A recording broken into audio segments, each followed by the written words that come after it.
ও খেলে দেখে এসে বুক ফুরফুরে যাচ্ছে, জায়গায় মিলে মারামারি হয়েছে, আমি তো জানি না। বিশ্বকাপ ফুটবলে আর্জেন্টিনা মিশরের ম্যাচ নিয়ে একদল দর্শকের মধ্যে হাতাহাতির জেরে এক ব্যক্তির মৃত্যু হয়েছে। ৮ জুলাই দিবাগত রাত ১২টার দিকে কুমিল্লা আদর্শ সদর উপজেলার দুর্গাপুর ইউনিয়নে এ ঘটনা ঘটে।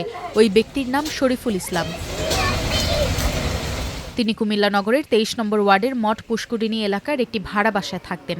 তার গ্রামের বাড়ি নীলফামারীর জলঢাকা উপজেলায়। তিনি পেশায় অটোরিকশা চালক।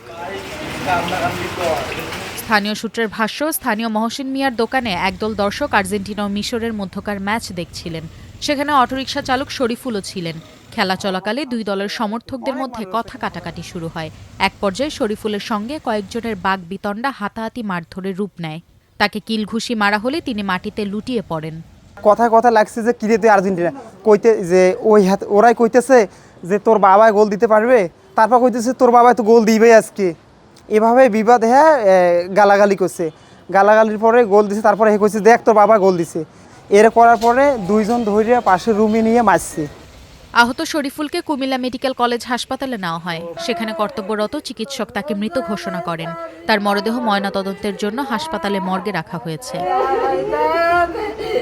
কুমিল্লা কোতোয়ালি মডেল থানার ওসি তৌহিদুল আনোয়ার বলেছেন, এই ঘটনায় এখন পর্যন্ত মামলা হয়নি, তবে ঘটনায় জড়িত ব্যক্তিদের শনাক্ত আটকের চেষ্টা চলছে।